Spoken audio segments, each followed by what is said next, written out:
नमस्कार, मैं हूं मृगेंद्र पांडे और आप देख रहे हैं विस्तार न्यूज का खास कार्यक्रम। आज हम एक ऐसे शख्स से आपको मिलवाएंगे जो प्रधानमंत्री नरेंद्र मोदी की टीम के सदस्य हैं। छत्तीसगढ़ और मध्य प्रदेश की राजनीति में बहुत बड़ा नाम है।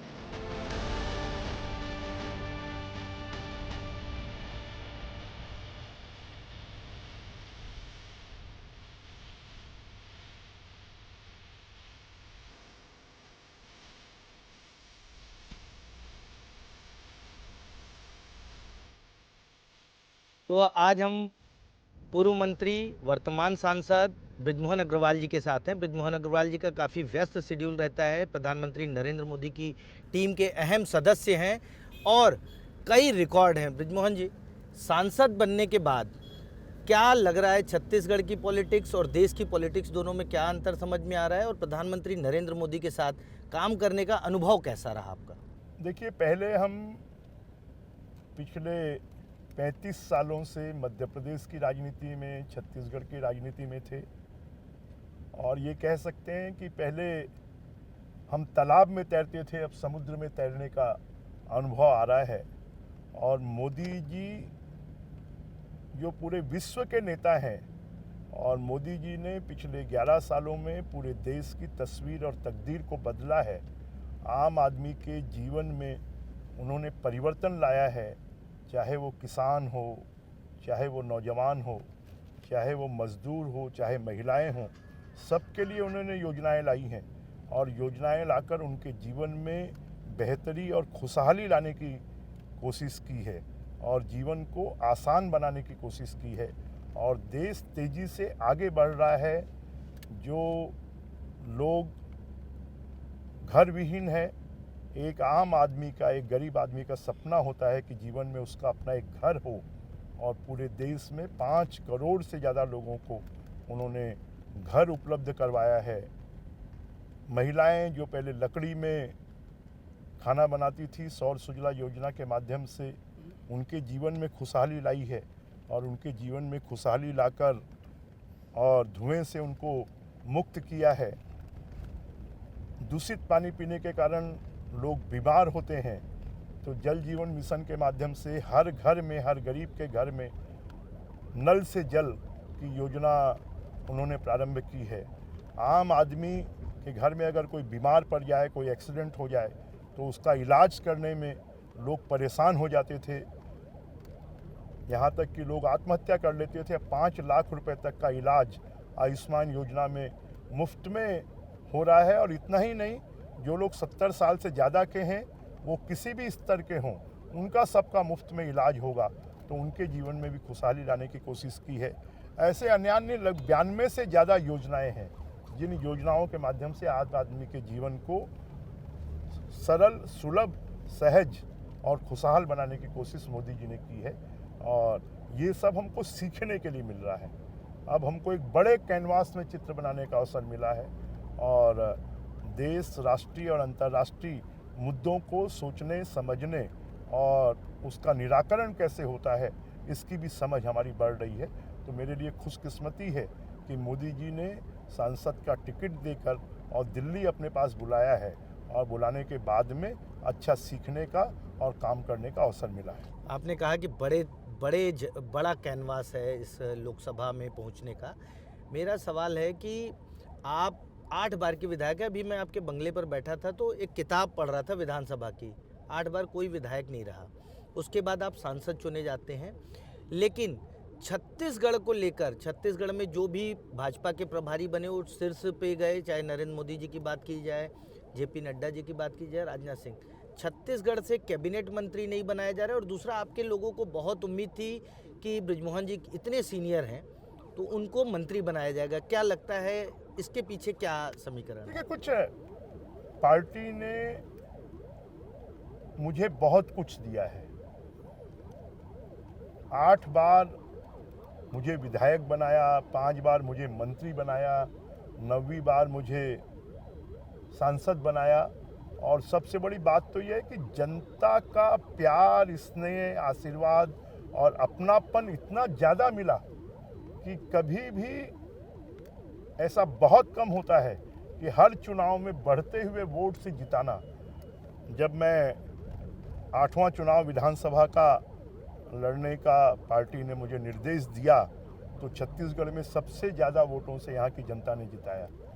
जब लोकसभा में लड़ने का निर्देश पार्टी ने दिया तो छत्तीसगढ़ की जनता ने इतना वोट दिया कि देश के टॉप 10 में 90 नंबर पर इतने वोटों से जनता ने जिताया।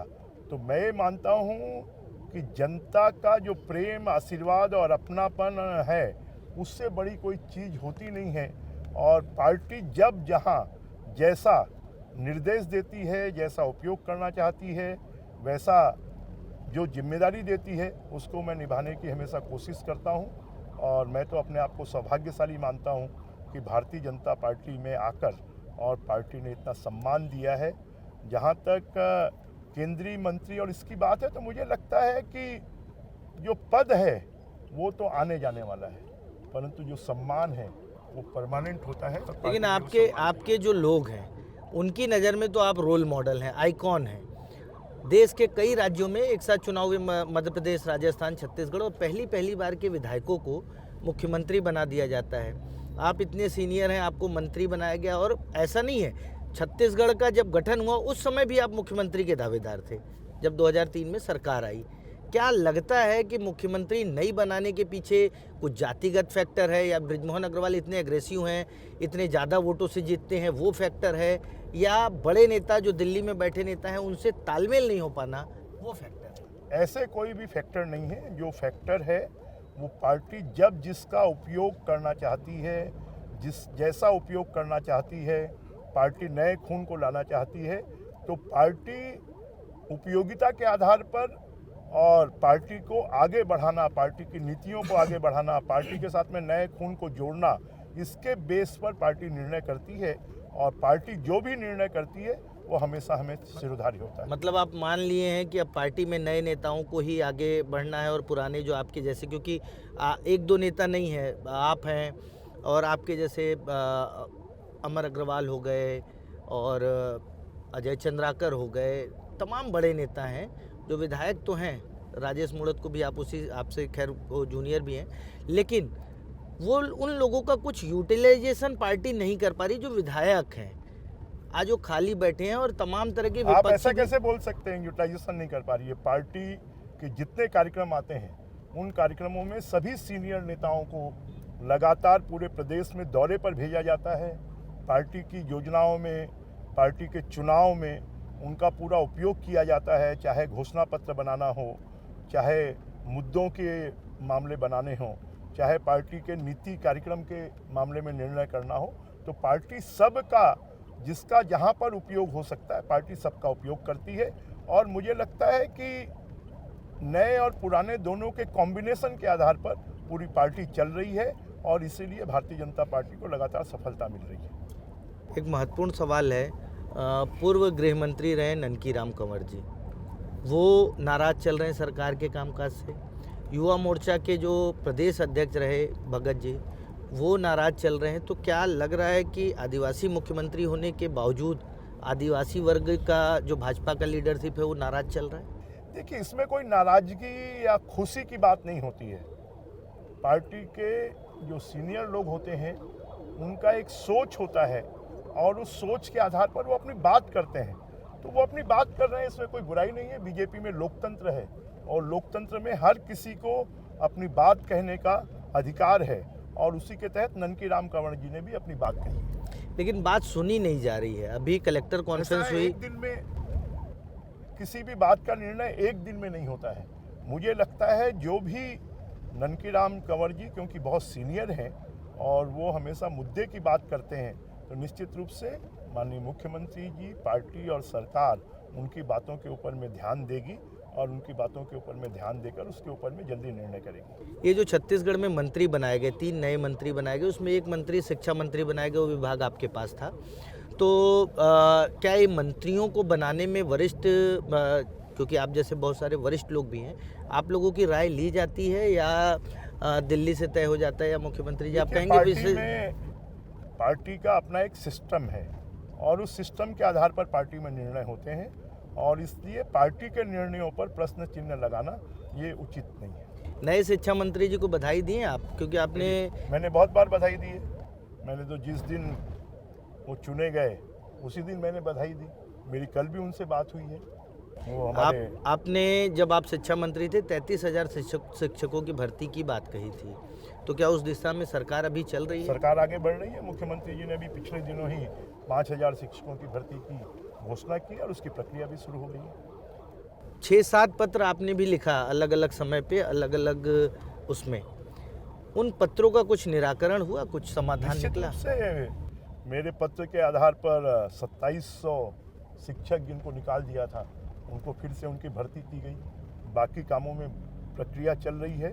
तो हमारे जो पत्र होते हैं उनको निश्चित रूप से उनका कॉग्निजेंस लिया जाता है और उसके ऊपर में एक्शन होता है। और क्योंकि हम लोग जो कुछ भी कहते हैं या लिखते हैं वो आलोचनात्मक नहीं, वो सुझावात्मक होता है। और इसलिए हम अपनी पार्टी में सुझाव देने का हमको अधिकार है और वो हम लगातार करते हैं और करते रहेंगे। प्रदेश में कानून व्यवस्था की स्थिति थोड़ी गड़बड़ है।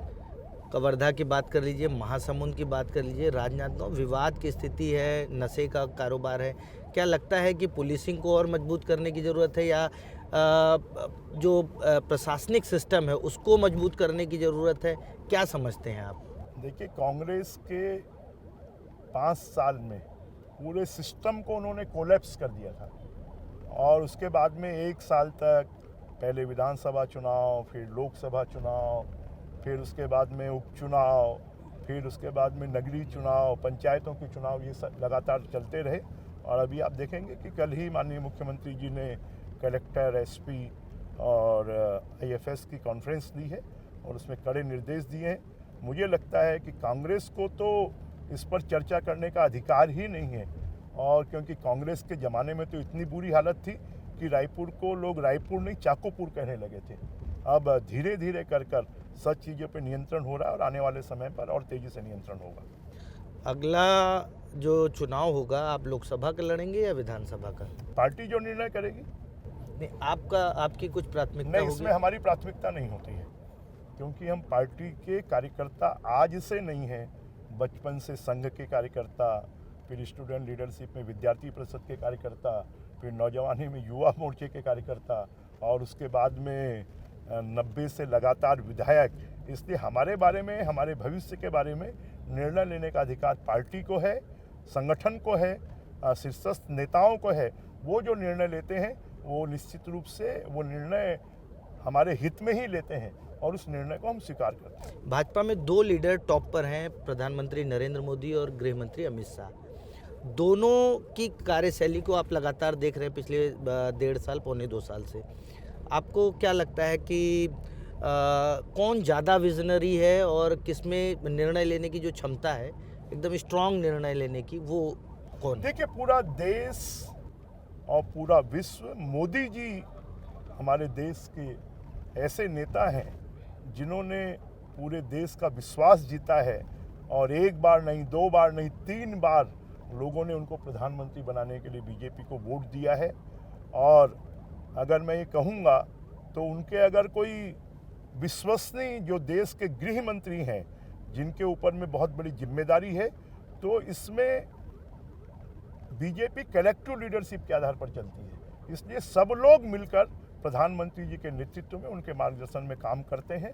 तो हम ये मानते हैं कि सबका एक साथ आना और उस निर्णय को इम्प्लीमेंट करना ये बड़ी बात है और मोदी जी और अमित शाह जी दोनों इस काम को कर रहे हैं। बिहार में चुनाव चल रहा है, आप भी सांसद हैं, आपकी भी ड्यूटी लगेगी वहाँ, शायद बिहार के किसी जिले में या कहीं।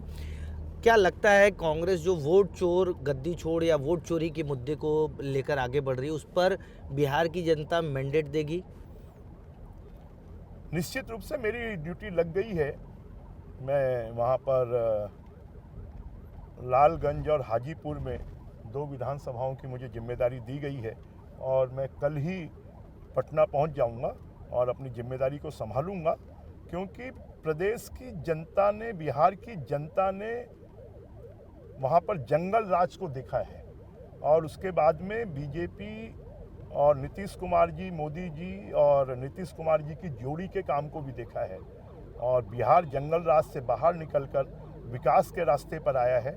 वहाँ की जनता फिर से नीतीश जी और मोदी जी के समर्थन करेगी और एनडीए की सरकार बनाएगी और बिहार को विकास के रास्ते पर ले जाएगी। प्रशांत किशोर कितना बड़ा फैक्टर होंगे इस चुनाव में, क्योंकि नए आए हैं और मुझे नहीं लगता है कि वो कोई बहुत बड़ा फैक्टर होंगे।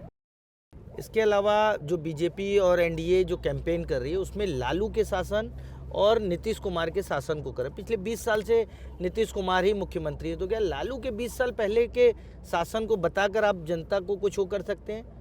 क्या वहाँ नीतीश के विकास को मॉडल बनाकर नहीं चुनाव लड़ा जा सकता?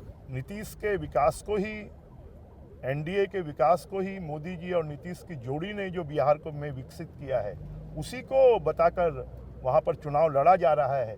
परंतु लोगों को अतीत को भी याद दिलाना होगा कि आप क्यों एनडीए को लाएं और क्यों आप कांग्रेस और जनता दल को नकारें, और इसके लिए पुराने इतिहास को भी जनता को याद दिलाना जरूरी है। कांग्रेस की बात किया आपने, छत्तीसगढ़ में कांग्रेस जो है संगठन जो चल रहा है, अभी संगठन सृजन कार्यक्रम चल रहा है और जिलाध्यक्ष बनाने के लिए तमाम बातें हो रही हैं, तमाम जगह विवाद की स्थिति। कांग्रेस क्या इस कार्यक्रम के बाद रिवाइव हो जाएगी, आपको ऐसा लगता है? मुझे लगता है कि ये सृजन नहीं, ये विध्वंस का कार्यक्रम चल रहा है। जिस तरीके से आज कांग्रेस के जिलाध्यक्ष चुनने के लिए उनके संगठन में कैपेसिटी नहीं है, देश भर के लोगों को उनको लगाना पड़ रहा है। मतलब कांग्रेस की स्थिति कितनी बदतर हो गई है इसकी आप कल्पना करें।